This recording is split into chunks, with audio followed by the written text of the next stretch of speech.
What's up, family? Welcome back to the Voices of the Chosen One, the space where we talk about purpose, growth, and the journey it takes to build something real. Today, I'm sitting down with someone whose life is rooted in strength, and I just don't mean physical strength. He's the founder of Strength Farm, a performance training facility that's more like a movement than a gym. He's a competitor, a father, and now the author of a kid's book about strength, a message-driven children's book that goes far beyond muscles. He comes from a proud military family, and everything he does is built on discipline, purpose, and giving back. Sam Johnson, welcome to the show. I appreciate you. Thanks, Derek. The man you are today. Let's start from the beginning, man. Where'd you grow up, and what kind of environment did you come from? I grew up in Portland. I was born and raised here. Uh-uh. The environment, I grew up on both sides of Portland. My parents divorced when I was about 10. I have 3 younger siblings. I have 2 brothers and a sister. We're all over 30 now, so we're not that young, but we're all within 5 years of each other. We are half black, half white. Mom lived on the west side, dad lived on the east side over near Woodlawn Park. Playing AAU basketball with Cisco kids, practiced every day at Jefferson High School, played our games around the state. Basketball was like my first real sport that I was obsessed with. First book I actually read cover to cover was Michael Jordan's biography. And I don't remember what grade I was in, but it was kind of late to have read a book all the way through. No, it was probably third or fourth grade. You know? Like before that, I'd like skim through and act like I was reading. Man. And then when it was Michael Jordan, it was like, oh man, I want to know all the stats. I want to know everything about it. Right, and I think that's common now with African American children. Honestly, with sports and with being athletes, with our background coming up, like once we find that niche of athleticism, like once we see that book, it's like, okay, I can read this. So. I played other sports too. I played soccer, football, baseball. I started playing football in 7th grade and broke my leg and tore my ACL. So I liked football too. I was a receiver and linebacker, safety. Loved hitting people. First time I hit somebody, I broke their ribs. So it's like, it sounds weird, but it was fun. My dad was in the Army. He was always doing push-ups and running and things of that nature. I have 2 younger brothers and we're all physical. And I have one brother that's like 6'4", 300 plus, and he played college football at Notre Dame. And I have my other brother he was in the Marine Corps, and I was in the Air Force, so we all kind of grew up into things that were very physically demanding, but also mentally demanding. Having tore my ACL, broke my leg at 12 years old, I was forced and relegated to the couch at 12, 13. So I couldn't play basketball anymore for that year, and it was frustrating, but once I was able to walk again, I started getting back to it, and I had to go through the rehab process. So that was my first real experience with like training, which it's not what it is today, but back then they took part of my hamstring to make a new ACL, which they don't do anymore. I still have a chunk missing out of my hamstring. Got back to full health. 8th grade, I played with Cisco. We went to state, did well and whatnot. Freshman at Lincoln High School, and my dad wouldn't let me play basketball. And you're not playing. He drove me and my brothers out to like this JROTC thing, like military drill. And he's like, you're gonna do that. You need to start building discipline. And I was like, I want to play basketball. I was dunking since 7th grade. Like I was obsessed with basketball. Basketball was my shit. I was a 3 and a 4. So I didn't grow much since then. How tall? But I was playing 3 and 4 in like 8th grade, and I was going up against there was a team, United Salad, and it was like Kevin Love and Isaiah Thomas and a couple other guys that people know now. But back then I used to go like I don't think they beat us. We played them like 7 times. So you beat Kevin Love, Isaiah Thomas. in 7th grade, in 8th grade. This is it. I'm not talking about anything past that. Yeah. I'm talking about I peaked in basketball Yeah. at 8th grade. And that's all you had. At the Blazers Boys and Girls Club. That's what's up. But I went to Lincoln for high school, and Troy Berry was my coach, and he was excited about having me on the team and whatnot. My dad was like, nope, he's not playing. Right. And Troy went as far as bringing my AAU coach into the school to like be like, hey man, we're starting practice, like let's go. Yeah. I was like, I can't play. My dad won't let me play. So Right. he said I need to build discipline. That year, so I had to sit out that year to focus on grades and school, and I didn't do the JROTC military thing because I was just like not about it. To me, it was not what I was interested in at the time. Uh-huh. Kids were getting up in each other's faces and yelling at each other, and they were saluting and all that. And this is around. This was when I was 14, like 14. freshman in high school. Yeah. I was just like not about that military life. And I had, because my dad was in the army, we lived in Portland mostly, but we moved to like Oklahoma for like 8 or 9 months when I was 4. And I remember like we lived on the army post, army base, and it was always like explosions and stuff going off. And, so I had been around all that stuff throughout my childhood. I really just wanted to play sports and go to school and like kick it with friends. Right. I didn't really want to do the whole military thing, but my dad was like very adamant about it. And that was he was from Compton, and he grew up in a pretty rough environment. It was the thing. The military was the thing that gave him like a sense of purpose. He also became a police officer. He just felt like discipline and purpose was more important than sport. So would you say that discipline and purpose is the value lessons that your dad installed in you? Yeah, it's definitely a good thing. You know, he was a little skewed towards the military in terms of lifestyle, which I understand now, having gone through it and having grown up. Like, it gave him a straight path, so he believed in it for his own sons. Yeah. When I got to high school, that's what happened, and I got really sick. He deployed to Iraq. This was after 9/11, so this was 2003, 2004. My dad got deployed to Iraq. He was in Iraq for a year and a half. And like every day we would worry about him getting killed because there was on the news, there was like people getting killed, like army, US soldiers getting blown up, getting shot, whatever. It was just, we didn't have social media back then. Right. It was like, probably right before social media started to be a thing. And what was your way, not to cut you off? It was the news. That was your way of communication? Yeah, just TV. Oh, with him? Yeah. It was letters through the mail and email. And how long does that? that's It'd be like what was for the mail, it was probably a week and a half, and then for the email, it was, it depended on his work schedule. Because in combat, you're not working normal hours. You're also on the other side of the world, so you're in different time zones. Yeah. But yeah, it was every few days we would email back and forth, but it was just tough. I was a kid, so I internalized a lot of stress because back home I had my mom, I had my 3 siblings, I had my stepmom. My dad was remarried at that time, and we were like, stressed out. So I had lost 30 pounds. I was already kind of skinny. Yeah. I was about 6'1", 140, 145. I lost about 30, 40 pounds. I was down closer to 100, like 105, 110. You could see like all my ribs. Yeah. And I was hospitalized, and they told me I had Crohn's disease.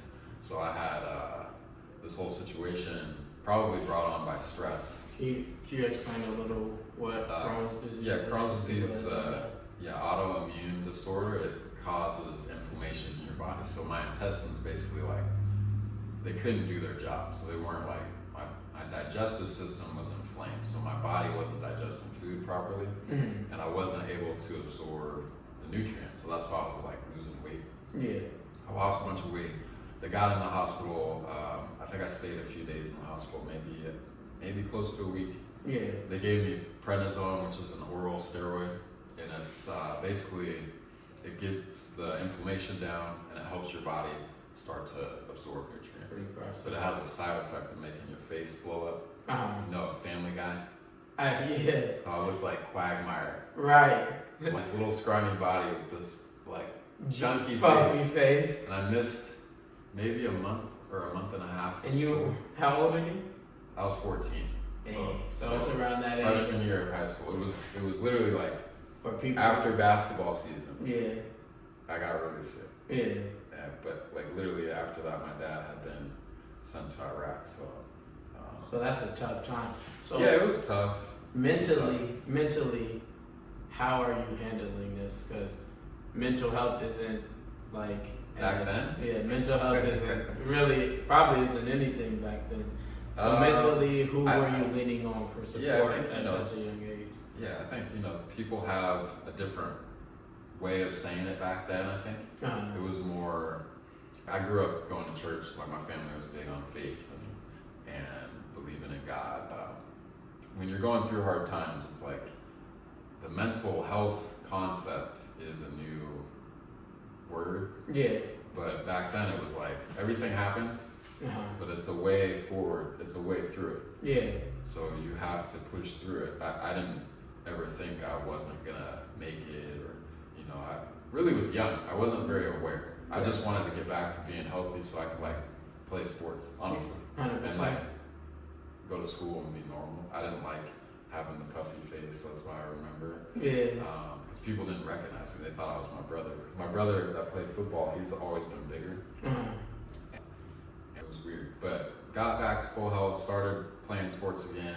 Another side effect of that stuff is it binds up your joints. Yeah. I was always passionate about that process of, I was curious about like how can I make myself better to get to something. Like, so my goal was to dunk. So I bought the jump soles and I did the training program that was in the back of Slam magazine, and it was like 100 calf raises. Yeah. It may have contributed to my torn ACL, honestly, because it was all imbalanced. Yeah. I was doing all imbalanced training, and everything I know now about physiology, it's like I was training the lower leg, I wasn't training the upper leg, which is where the big muscles it has to be evened out.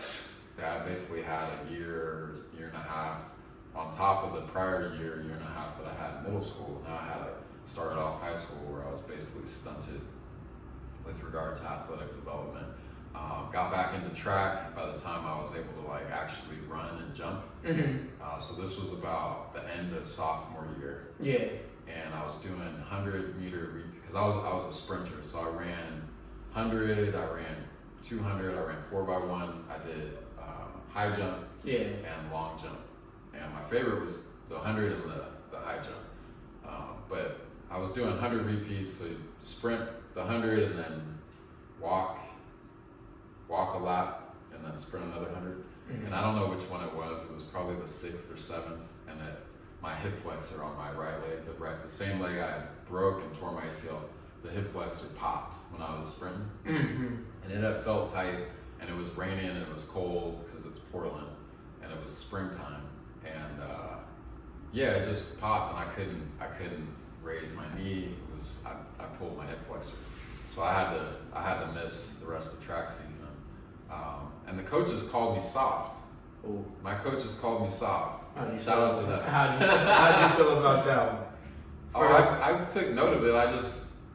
It's one of those things. Because I know how competitive you are. I think naturally, I was born competitive. Yeah. And I was born with like a drive.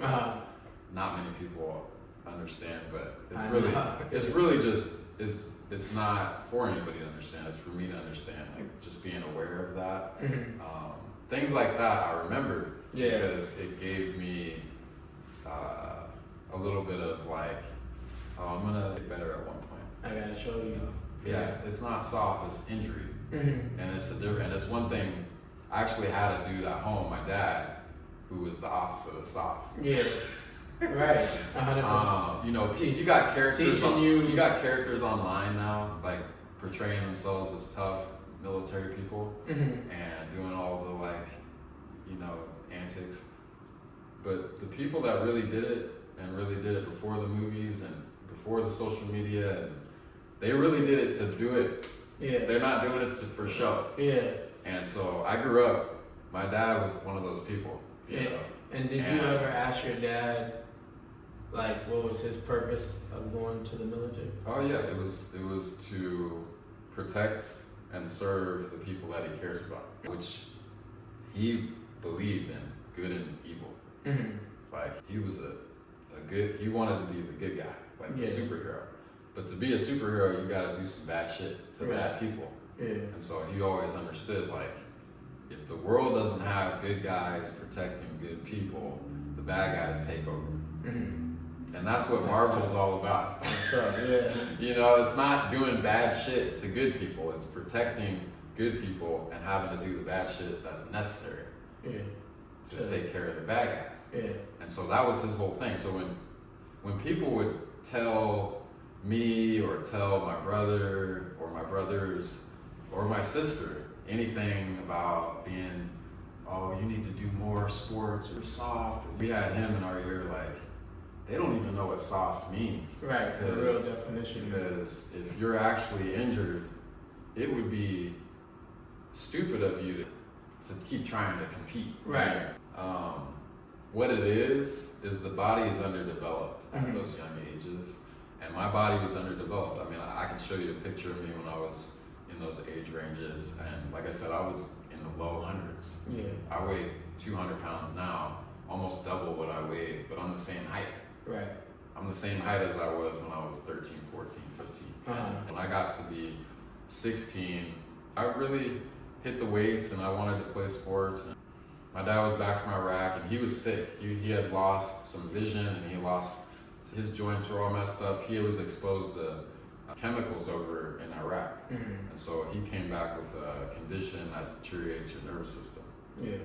Which we were learning about as he was coming back. We didn't know that at the time. It was just like he's sick after he's like losing his vision and stuff, and they didn't know what was wrong with him. And they were doing all these tests, and he had to medically retire from his Oregon State Police job and his military career. By the time I was getting my senior year of high school, I played football, but I had signed up for the military. He told me, you should sign up for the military. It'll be good for you. When I was 17. So by the time I was 17, I was already set on the military. I was training for the military, getting ready to go. You talk about you were training to be in the military because your dad said, son, I think this is what you should do. Yeah. What was those trainings like for you, and like how dedicated were you? Like, what was a daily routine for Sam? Growing up, I didn't know anything about training. I just knew I needed to do something. Yeah. And I knew from him push-ups, pull-ups, running. I was doing a lot of like leg press. I was doing a lot of like hamstring curls and leg extensions from what I had learned from the physical therapist doing PT. But yeah, I just did basic routines. I didn't know anything about training. I just knew like 3 sets of 10, 3 exercises, 4 exercises, go run, 2 miles, 3 miles. Do it a couple days a week, get better. And then I graduated high school, I shipped off to the military, and I was active duty at 18, and I was in boot camp with 50 other dudes. We were living in a bay together in boot camp, and it was a lot. I was one of the younger guys, but that experience, you're just leaving your whole existence. Like you're just leaving home, and then you're put in a pod where you can't call home, you can't talk to anybody except for when they tell you you can. That's hard. And there's people getting up in your face and yelling at you and telling you you're soft all the time. Yeah. But you gotta give me an honest, all the time. Like, how are you handling this? Like, legit, like, you're 18 years old, and like, how are you handling? Yeah, well, I mean, the benefits of what I saw were getting paid, getting fed, having a place to sleep, learning skills, and developing as an adult, as a man, as a person that wants to have purpose in life but needs to develop skills. That's what I was taught. I was taught by my dad, discipline comes from development. You don't get discipline just handed to you. You have to develop it daily, and it's not something that you can just kind of let go and then it comes back. It's like you have to develop it. The military is really good at developing discipline because you're forced to. If you don't comply with their system, back when I was in, they wouldn't just kick you out. They would send you into the kind of purgatory, I guess is a good word to put it, because you have no end date and you have no like destination. You're just there doing chores every day. Yeah. And nobody wanted to go to that. Yeah. But like if you say you wanted to get out, they'll send you there.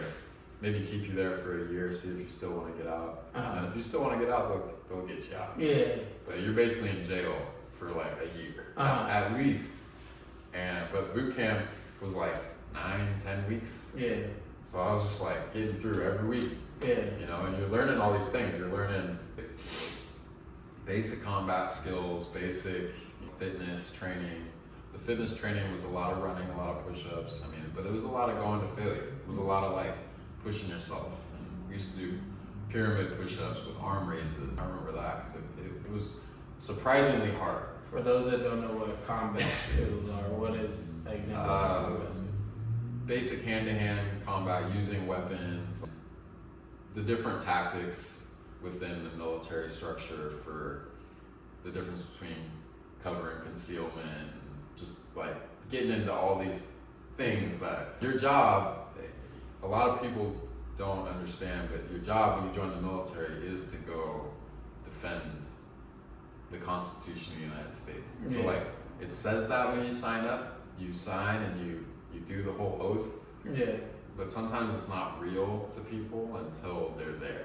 Yeah. And it was always real to me because I grew up in it. So I always knew what I was signing up for. I never went in blind like, oh, it's gonna be all great. But some people were kind of caught off guard, and you know, grown men crying themselves to sleep, and you know, crying for their mom and things like that. It's tough. Other guys would be, shut up! You know, just late at night, like everybody's trying to sleep. Shut up.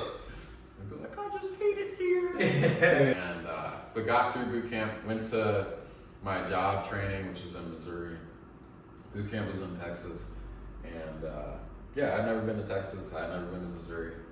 So I was in Missouri when I turned 19 there. I was there. But I failed a couple tests there. I remember that. But all I did was train. All I did was train, and we were learning our job. My job was combat engineering, which is building roads, airfields, and buildings in a war zone, essentially, or you know, anywhere that the military deems necessary. But usually it's like in hostile places. So you have to understand the combat side of it, but there's other, like there's special forces, there's security forces, there's all these planes, there's all these different jobs in the military. There's logistics, there's support, there's like people that teach you how to, you know, do everything. And so I learned my job in Missouri at Fort Leonard Wood. It's an Army base, and I trained a lot. I would go to the gym. I was trying to get big. Yeah. You know, I was starting to learn a little bit more about how to do weight training. I had guys that were older than me. Most guys were older than me, but like 24, 25 that I was lifting with, that had been to college, and they had understood a little bit about strength training. Yeah. So we do a lot of bench, we do a lot of dips, we do a lot of rows, we do a lot of like, you know, squats and leg presses and things of that nature, and we would run. Are you starting to understand like the actual concepts of the trainings, or are you still just going off freestyling it? No, like we would get, honestly, it was a lot of the older guys, they had routines, so I would just follow them. My first couple years in, it was mostly like I wanted to get my bench press up. I wanted to be able to squat a lot. I wanted to be able to deadlift a lot, but I also wanted to be still athletic. And I was still playing basketball in my off time, but there really wasn't that much off time. It was like 1 day a week, maybe 2 days a week. But you're still like, you got to be on base. This is like training still. I failed a couple written exams though. I had to stay there longer. So if you fail a written exam, I failed 2 or 3. how often do you It might have get been it? 3. How often do you So like our job was broken into 10 different phases, and I failed like one phase, and then I had to redo that. It was like each phase was like 2 or 3 weeks. And so I had to go back to the beginning of that phase, redo it, and then take the test again, and then I passed it. It was embarrassing because I had to go back and be with the next class. So I didn't get to graduate from that training course with all the people I got there with. Like getting held back. Like all my training partners and stuff. Yeah, I got held back. I got held back 2 or 3 times. So yeah, going back to, you know, growing up and injuries, it's like mentally stifling when you feel like you're studying, you feel like you're putting your effort in, you can't meet the standard, and they fail you, and then you're like, okay, I gotta set back. But it gave me more time to work on the mentality and understand. I have to read things 2 or 3 times to retain the information. And understand. I'm like, I've learned a lot about my brain and how it operates, and I can be technical if I understand the concepts. Right. But if I'm learning something brand new, like if somebody's trying to teach me something very technical about an airplane, and they tell me the name of some part on the wing, and then 10 minutes later they ask me what that was, I'm not gonna remember that. Right. Yeah, but that's the cool part about it is because everybody's brain is different. Yeah, my learning style has never, I don't think it's ever been to retain technical information. Like, I was okay with math once I understood the formulas and whatnot, like in algebra and geometry and all that kind of stuff, but there was a certain point in trig, it lost me. Yeah. Like, I was like, I don't understand what we're doing anymore. Like, it doesn't add up. Yeah, they lost me up in geometry. So with the military, it taught me how to learn how to be more technical, and I had to develop that because the discipline it took to read everything like 2 or 3 times without thinking about something else or without wanting to go like get up and move my body. Like I can't, I have a hard time sitting still, reading, retaining, and regurgitating information. So that was one of the hardest. That helped me. Yeah, it helped me because I had to do it to get through. And by the time I got through and I actually graduated the course and got to my base, everybody was like, when I got to my first base, it was in Biloxi, Mississippi. Everybody was like, man, we thought you were like, you wasn't gonna make it. We were getting this word from Fort Leonard Wood that you were a dummy. Yeah. Oh my God. Like, what's up? Yeah, you wasn't gonna make it. Yeah. Like, how'd you score high on your entry exam? Yeah. And I was like, I don't know. I'm smarter than that, I swear. Trust me. But yeah, it's demoralizing when you get hurt and you get called names or when you can't do something and people assume you're dumb. No, 100%. But it's all like you said, it's all learning. Yeah. But it's a growing process because I was only 19 by this time. I got to my first base, I was 19. I was also, so this whole time I hadn't been home. So it's a year and a half or so later from when I joined. I was like 20 pounds heavier. So when I joined the military, I was like 170, 175. Yeah. So I had put on some weight my senior year of high school, like playing football and training and getting ready for the military and just eating as much as I could. And I wasn't really having stomach problems. So the military life gave me a daily routine. And I was able to eat a lot because they have you eat on base and you eat together. And it's like you get chicken, rice, vegetables, mashed potatoes, whatever.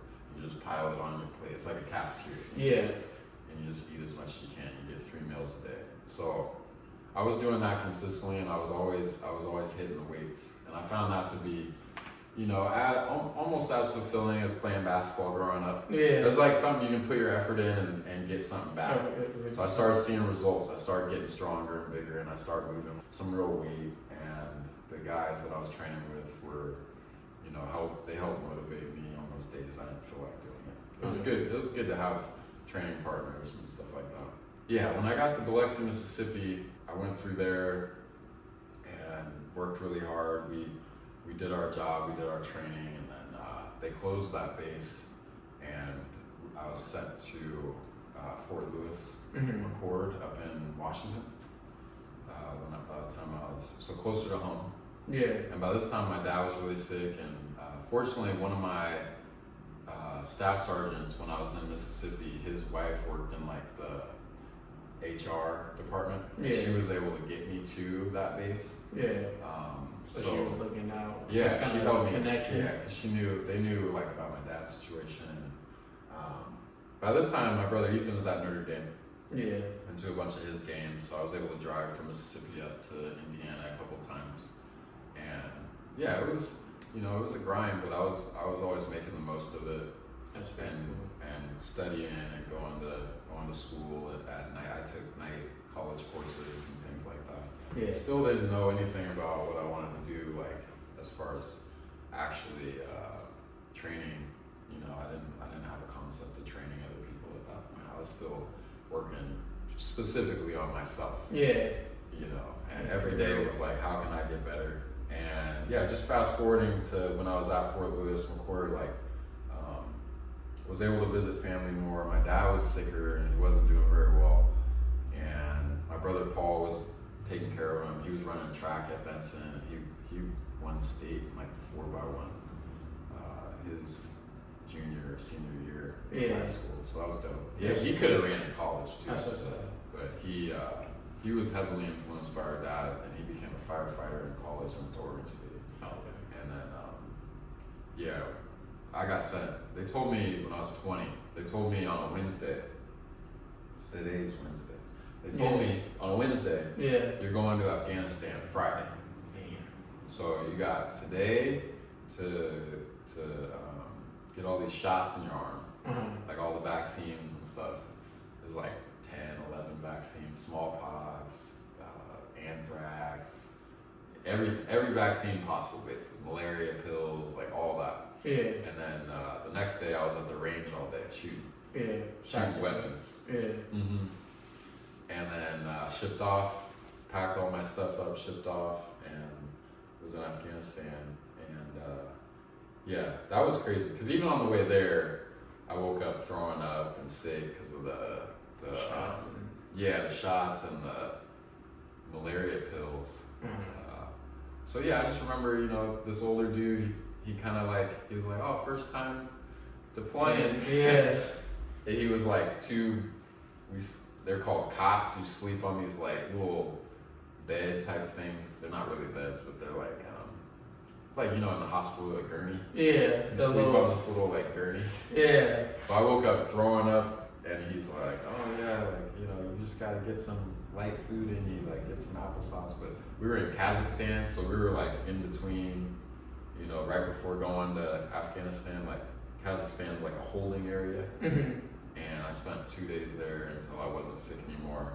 And this guy is traveling with you from the same place? He was traveling from somewhere else. He was from like the East Coast, an East Coast base, and then he was there. So they would send everybody that's to going. The same, yeah. And then some people would go to Iraq, some people would go to Afghanistan, some people would go to like Kuwait or Qatar or UAE. So you got all these military bases around the Middle East, and then there's like different ones that are holding areas where you go to get acclimated to the time zone.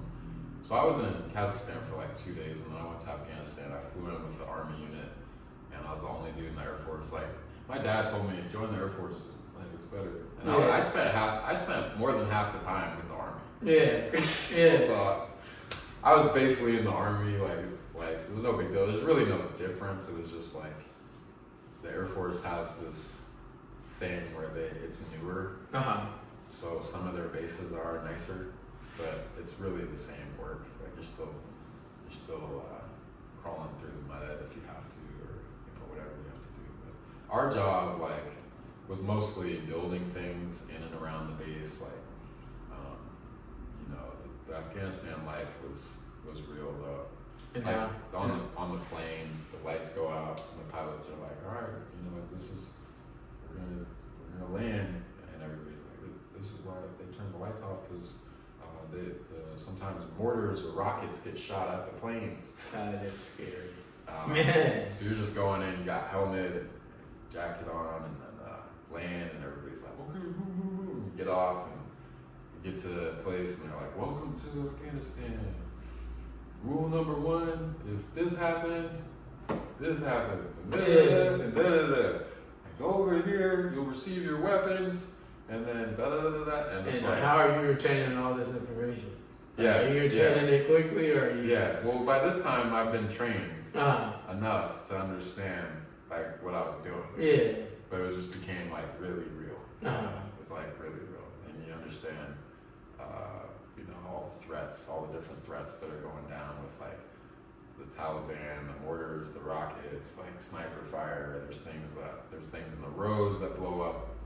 First time I was in the dining facility, the cafeteria, somebody was like, "Oh, this is brand new." Another person was like, "Yeah, the other one got blown up like a year or two ago. Yeah. It killed 70 people." And then all the workers were Afghans or Pakistans. So like we go places and we try to give people jobs, right? But then sometimes they defect. Yeah. They sneak explosives on base or whatever. So like I guess a guy brought a suicide vest into the cafeteria and blew everybody up. And we're sitting there in the new cafeteria. After the old one had been blown up, we're sitting in the spot. And I was like, in the new one that's been rebuilt. In the same spot. In the same spot, yeah.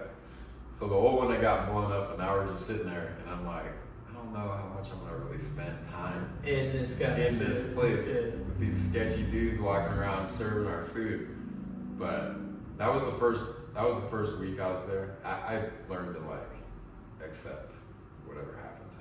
Yeah. You know, but there were times like driving around, you know, cars get blown up or vehicles get blown up, and then you see the wrecking yard and you see what happened to the vehicle. Or, you know, there was a guy that got, he had a rocket go through his roof of his like tent while he was asleep.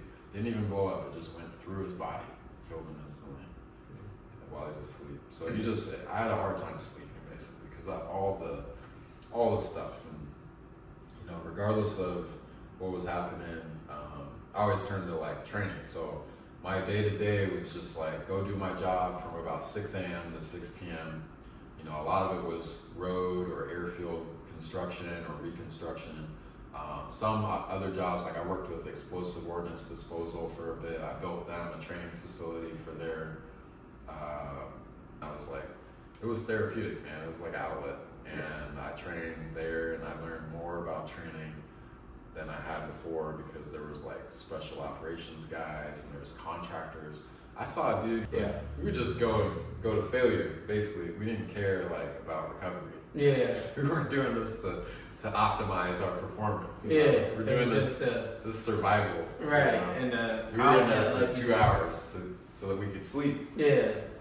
And did you have any PTSD from it after?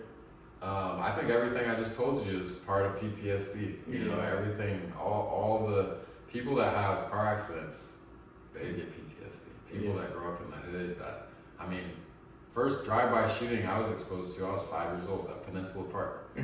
You know, I got PTSD from that. I can still remember.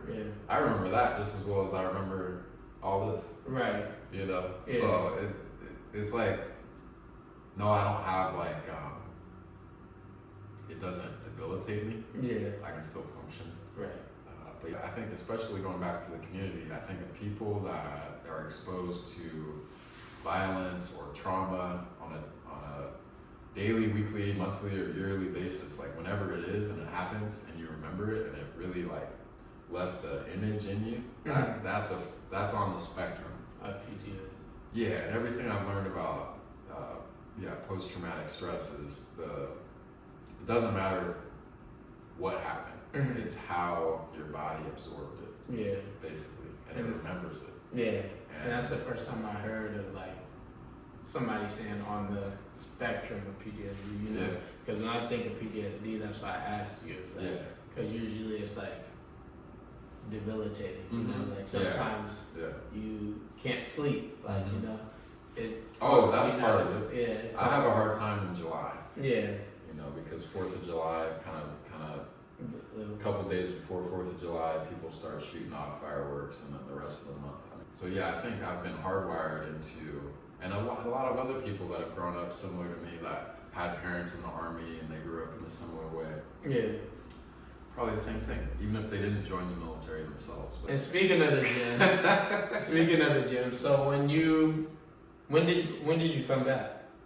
So I turned 21 in Afghanistan, and then I got back shortly after that, and back into my unit at Fort Lewis McChord, and I started getting into CrossFit a little bit, just because in Afghanistan, it was like I was running with a weighted vest on. I was running 6-minute miles. I was like, you know, not winded. I could go and do a bunch of squats after, a bunch of pull-ups, a bunch of burpees, and then run another 6-minute mile. I was in good shape. So I started doing CrossFit competitively, and they put me in honor guard. So I was doing honor guard when I was 22, 23.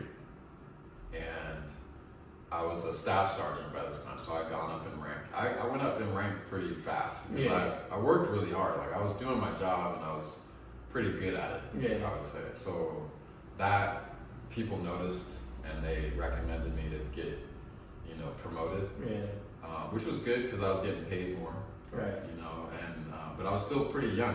Like I was 22, most staff sergeants were like mid or late 20s, so had to deal with that a little bit. People were like, "Ooh, you're too young to be a leader." You know. But it was rank visibly on your shoulder. Nobody can argue that you don't deserve it. Where you belong. You know? It's not obscure. So doing honor guard, I was doing funeral services, and I did like 150 something funerals in a year, and I was the NCO in charge, like the non-commissioned officer in charge of the services. So I would like fold the flag and then hand it to they call it next of kin, and I would have to recite this like on behalf of the President of the United States and the country, like we thank you and your loved one for your service. Give them the flag. It's like the mom or the wife of whoever passed away. But after that, my dad passed away. So when I was 23, he passed away. It was like May 23rd, 2012.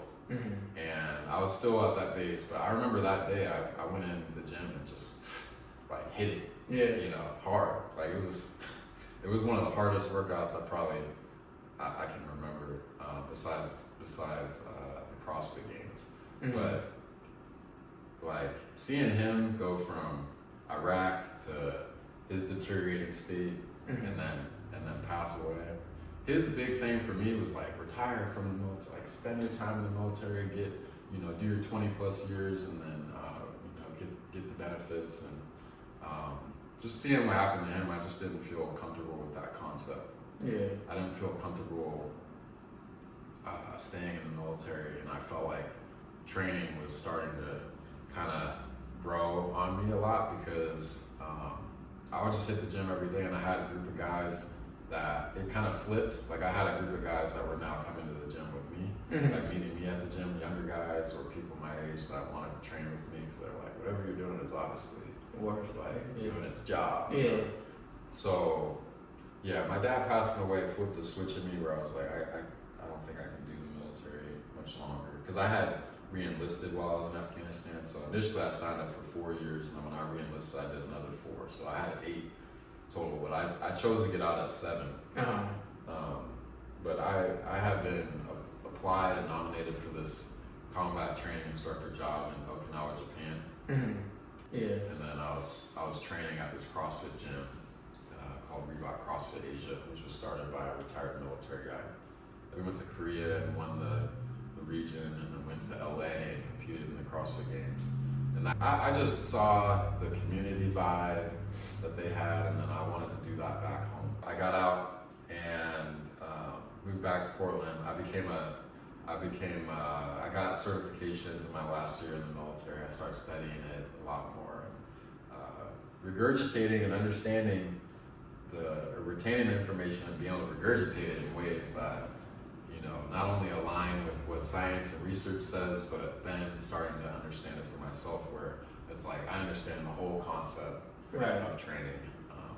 I feel like that was the connection of me knowing training is an outlet, and so it can connect like whatever you're going through in your life, whatever mental state you're in, and then physically you work yourself into a place where everything is like you feel good. And so holistic training has always been something that has kind of like grown with me. But studying and I took over like 10 different certifications in the years following. So I opened Strength Farm in technically I started it in 2014, but I opened it in 2015 because I started writing the business plan in 2014. Yeah. So I'm like, you know, the thing about business is like what people see is not all there is. Right. So like when I started writing the business plan, it was like 2014, and I was not a strength coach at Portland State anymore. I had taken a job there as an assistant strength coach for the football team, and it was just something that I wasn't stuck on. Yeah. Like I wanted to do more of the community vibe and work with people of all ages and backgrounds and things of that nature. And you said you got all your certifications while you were in the military? I had a handful of them when I was in the military, and then a handful of them when I was after the military. Okay. Yeah. And then what were you list some of those so people know? Yeah, USA weightlifting coach, so sports performance coach through USA weightlifting, CrossFit level 1, CrossFit level 2, CrossFit endurance, CrossFit weightlifting, and then so I had like 4 or 5 CrossFit certifications. Those were all the ones I did like in the military. Yeah. And then the USA weightlifting coach, and then optimum performance training. It was like program design, so how to create workouts, workout plans for people. Yeah. And then assessment, so how to assess people's abilities and see where they're at, so that you can do a proper, program for them. Yeah. And then took a course through Exos, which is in Scottsdale, Arizona, Right. on strength and power performance for sport and life. And then did a bunch of seminars too, like went to a bunch of seminars with various strength coaches. There's this guy named Derek Woodsky, he coached for the Canadian hockey Olympic team. Yeah. And he used to be the strength coach for the Cleveland Browns for a bit. Okay. And then I had coaches that I was paying to write my workouts. So I had a guy named Brad Kohler. He was up in Vancouver, BC. I actually met him at Derek Woodsky's seminar in Vancouver, BC. This was like 2014. And I was competing in weightlifting by that time. I was done with CrossFit. So I got into weightlifting, and Brad I paid him like $150 a month to write my workouts. Right. $150 a month to write my workouts on a spreadsheet. He wrote them, and I would do them, and I would tell him, the weights I was doing, and he would send me a month at a time. And did that for a bit. I set state records for weightlifting. I started Strength Farm with the idea that the strength coach at Portland State, he asked me where I wanted to be in 5 years. At that time, I was 26. My goal 5 years from then was to have a gym. I told him that I have a gym where I have pro athletes train, I have everyday people train, I have kids training, I have high school kids training, college kids. Everybody trains, but they're each getting individually what they need. Right. It's not like you got a special thing, a special place for this person, a special place for this person. Everybody can come to Strength Farm and get stronger for what they do in their life. Yeah. Not just physically, mentally, and like push themselves a little bit. So yeah, I would say from 2014 to 2019, 2020, it was like just grind mode, running a business, running the gym, having classes all day, 6 days a week, and working with a lot of people, and that's how I met you. Yeah. I think you started coming through maybe 2018? Yeah. 2017, something like that, because you were in high school. Right. But yeah, my goal with younger people, like high school and younger, is to help them not have to go through what I did. Because what I had to go through was necessary for me, but it's not necessary for other people. Yeah. If people can develop their strength at an earlier age than I did, I was 20 by the time I felt like I was really strong. I had a physical therapist that worked at Strength Farm. Her name's Natalie, and I had numerous other strength coaches and trainers and yoga instructors. We had a yoga class, and we had athletes doing yoga and everyday people doing yoga and strength in the same class. It was a good vibe. I think people that went to Strength Farm really liked it. No, 100%. I enjoyed it. It was a vibe. We always had good music playing. Yeah. It was like we had a block. We had a corner. We would do tire flips out in the road. Yeah. I mean, The 2019. farmer carries Yeah. all the way down Yeah. to the railroad track, running to the railroad tracks. Yeah, because we had the after school sports performance classes, and I was still young. I was still young myself. I wasn't even 30 until, near closer to like 2018, Yeah. 2019. But by the time I hit 30, I was like thinking like, man, I want to like start a family. Yeah. You know? Yeah. Because I was spending 12 hours at the gym. a Yeah. day, usually, and then I was doing all the business stuff behind the scenes. Paying all the bills, paying all the people. Looking for new spots to expand and going to business summits. And 2018, I went to one in LA through Nike and met the CEO of Orange Theory and a couple other businesses, and just was talking to them about the franchising concept, because we had trademarked Strength Farm in the beginning, which I was glad we did. It's expensive when you go through an attorney, and if you want to trademark your business, nobody can copy it. So we did that, but I was looking at opening new strength farms, and that's always the balance of like starting something, and then you get it to a point where it's like sustainable, and then the goal is to grow, right? Like you want to have more, because you're like, franchise. if I get more strength farms everywhere, we help more people. Yeah. That's the goal, and it's never been about money to me. If I was about money, I would have stayed in the military, because I had it decent. Yeah. But the reality is, money is not the only thing that matters. Yeah, and I remember you saying that even when I was working out with you. Yeah. All the way back then. Yeah.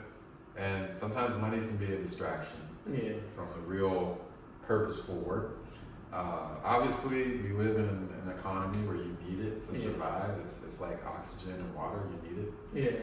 But if it's there and you don't have to think about it, then it's good. Right. No. But if you're always thinking about it, you're always trying to grasp for air, water, it's a struggle. Yeah. So you don't want to be struggling. Right. You want to be like, it's there, I don't need it, but I got it. Right. And then COVID hit, right? Yeah. And lost that building. Yep. What was the most challenging part about keeping that afloat, and then finding a new space? What was that whole process like? Yeah, so 2018, that business summit, I learned about the franchise concept, and I decided I didn't want to do it because a lot of people do it and they get super stressed. I was looking at more, how do we shift the model a little bit, or extract the personal training out of the current Strength Farm, which was a 3,500 square foot warehouse. Yeah.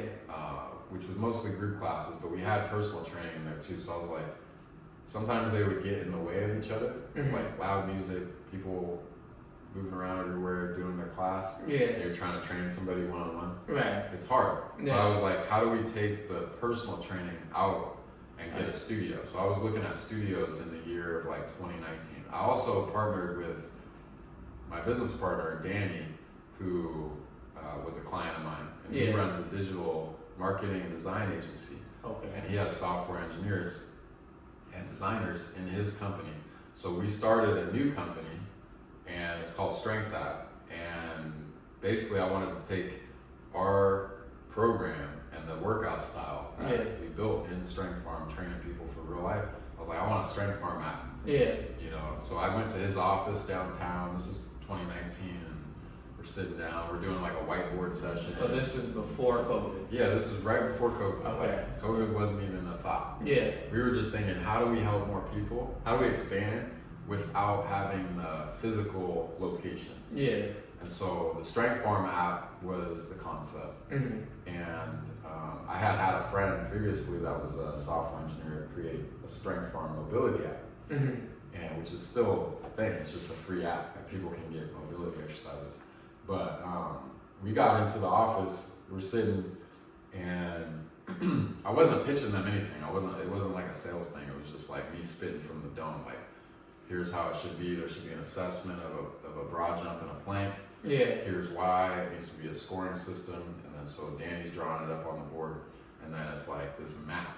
And we got 5 different levels of the program. Yeah. And all the different scores for the program. And then each program has 4 workouts a week, 4 rounds, each workout, 4 movements per workout. There's 2 days that are primarily lower body, 2 that are upper body. It's all balanced. Horizontal pressing, pulling, vertical pressing, pulling, rotation, crawling, carrying, squatting, lunging, jumping, changing direction, all that in one. And so we got through that meeting, and they're just like, this dude's crazy. Yeah. and then we get out of there, and I like go on my computer that night and I type it all out into Excel. I wrote all the exercises. So there's like 111, 112 exercises. I wrote out all the sequences, all the reps, all the percentages for 5 different levels. So there's a master page of all the movements, and then there's a master page of all the percentages and how each level breaks down. So 5 levels. So how each level breaks down, it's like level 1 is people that score 0 to 20. Yeah. You know, they basically, they can barely plank a minute, they can barely jump half their height and distance. And then level 5 is they can plank 5 minutes, and they can jump 1.5 times their height and distance. That's the max. And then everything in between, right? Okay. So there's levels, 1 through 5, and it's all predicated off their assessment. They take the assessment, they get a strength score, and then that strength score is commensurate to their program. Their program pulls from a list of all the movements. So the movements are already predetermined per level. So there's 5 different lists of movements preset. Yes. How many reps, how many percentages, and then how those movements are pulled is what strength app is. And I sent that to them, and they were like, dude, you spazzed out on us. Yeah. Did you bump your head? Like, where did you learn all this? And I was like, I've been doing it. Yeah. I've been doing it for the last, 5 years in person. So now I've been training people. Like, I've been working. And it's like, I don't have to like read it out of somebody's book. Yeah. I'm creating it. Right? So like, I'm just creating it from what's real and what I've seen really work. And it's foolproof. And so when we got through that first initial meeting, and then we finally got a contract done, and we partnered, and we merged into one company where now we have another software engineer that's a partner, and he came on later, but he's in charge of all the engineering now, and the main purpose was simply to give people who can't afford personal training a system that they can use anywhere. Like, they can go to 24 and use it, or they can have a home gym and do it. And so we've just been continuously working on it. And honestly, I spend more time working on that than I do training people. I train people 25 to 30, 35 hours a week. But on the app, I'm working on Strength App. Like, I'm literally emailing, I'm calling people, we're trying to get this in schools. We've partnered with different organizations throughout. And the main thing that it does is it helps people that I would never have a chance to train. And it gives them something that they wouldn't have to pay a bunch of money for. And so working with kids as they're growing up, especially kids that I relate to, I was at the Boys and Girls Club on MLK as a kid. I wasn't at the MAC Club. And I have wealthy people in my family on my mom's side.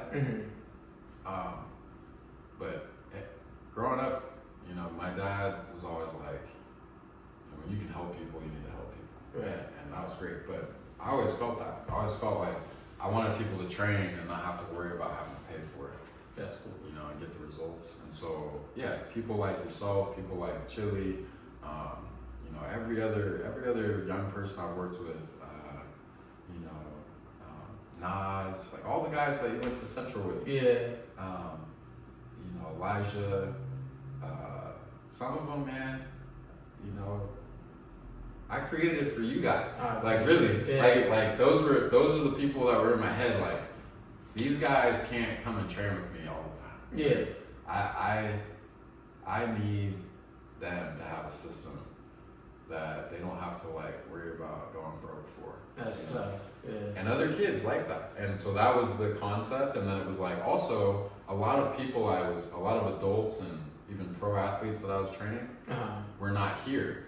So then I'm writing stuff on their Excel spreadsheets throughout, 2017, 18, 19 of here, do this, here, do that. So I'm spending time typing up all this work. Yeah. And then I get to the point where now we have an app that does it automatically through an algorithm that we created. It takes a lot of time off my plate. So you don't have to go in there and type it no more. I don't have to do it. I already typed up the whole system So now, and created the algorithm. Yeah. So And that's now, one thing people don't understand. Yeah. Sometimes. Yeah. And it's cool that you are ahead of the time, because like you were going to franchise it, Yeah. and then COVID hit, and like people were losing their gyms, and, Yeah. it's like left and right. Yeah. Like we Yeah. closed the original Strength Farm, but we had opened a personal training studio I remember.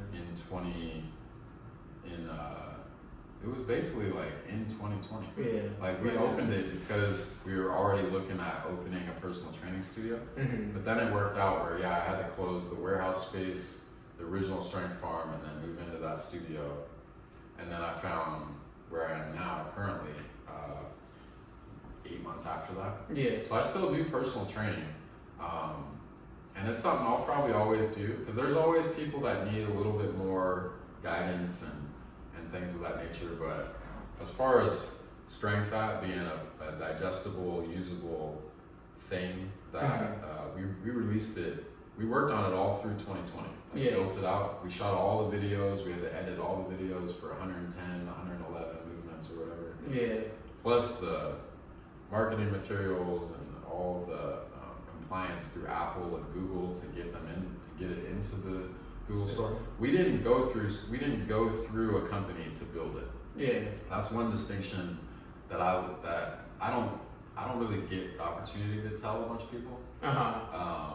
But we built it from scratch. Nobody owns us. Yeah. We're vertically integrated. Nipsey Hussle talked about Yeah. vertical integration. We're vertically integrated. Uh-huh. The only people that we have to pay are Apple, Google, and the government. Yeah.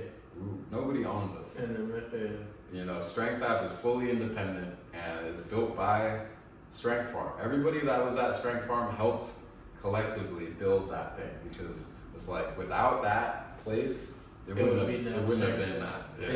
Yeah. So it's dope. I mean, and that's why I'm like, I'm passionate about it, but I'm like always, I'm always trying to get people on it. Yeah. Like, you guys, it's just like Strength Farm, man. If you just do it. Yeah. But it's hard. It's hard to get that connection, right? Uh-huh. But we have thousands of people that have used it. Yeah. And we have various different partnerships that we've done. Because since we released it in 2021, it was like, the first couple years of figuring out, it should be called SFX athletes, because SFX, I was like, Strength Farm training, that's what it means. Yeah. Nobody knows that. Yeah. So then we're like, well, let's go with Strength Farm training. And then it was like, yeah, but not that many people around the world know what Strength Farm is. Yeah. And then the third year, which was the year my son was born. Uh-huh. And so my son's born, and we're like sitting on the couch. He's like a couple months old. He's asleep. Uh-huh. And I was watching Shark Tank. Yeah. Which Shark Tank is okay. Uh-huh. I don't sit around studying it. Yeah. But it's interesting from the standpoint of people have businesses they create and whatever. And there was a concept that they were talking about like a name of a business or a product needs to be like sticky. Mm-hmm. It needs to stick with people, and people need to remember it. Yeah. Strength Farm was that, and is that for people that have been to Strength Farm or have trained there. But I was just like, it just occurred to me like, what about Strength App?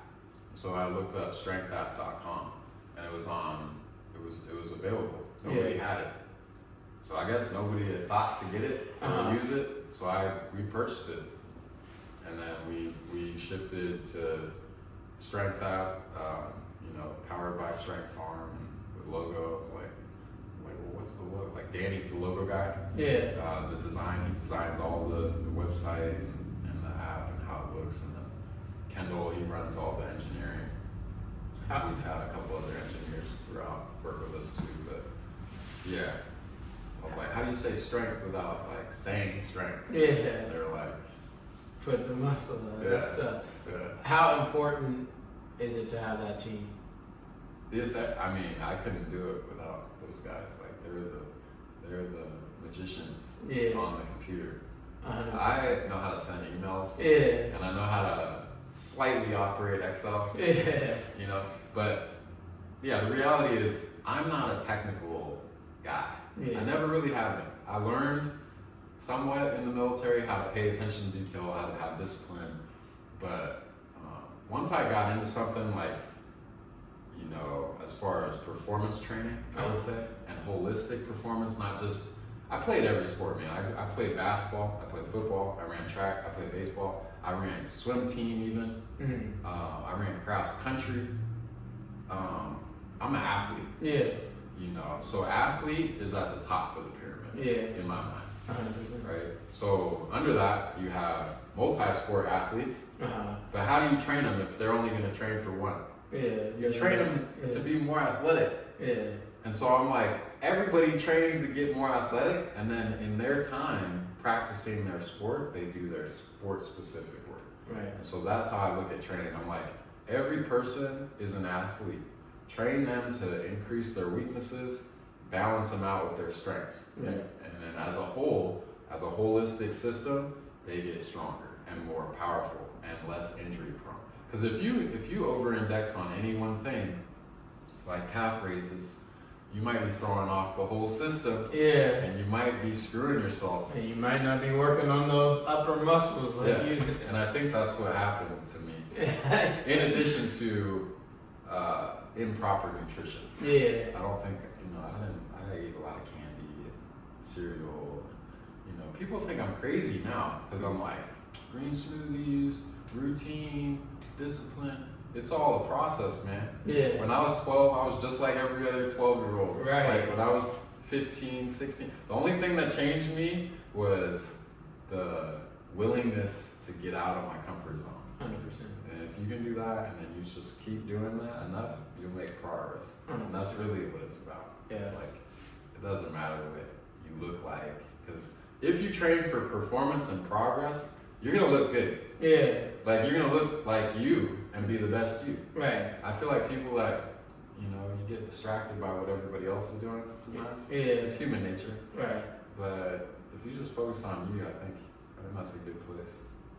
And then lastly, I want to talk about is something that I saw is the book. Yeah, yeah, What was the process of going into that? What was the inspiration into going into that? yeah. And how was that? Oh, it was good, man. Honestly, my son is the inspiration for that. Mm-hmm. His name's Amari. Mm-hmm. Amari means strength. That's tough. And yeah, just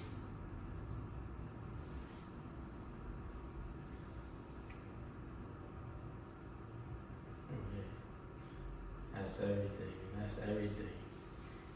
That's everything. yeah, I don't think you know what it's like to be a dad until you are. Mm-hmm. So That's everything. Especially a black father and all the things your dad installed in you. Like, that's tough. I'm proud of you. I'm proud of you. I seriously am. Amari's trained and all the strength you're going to install in him.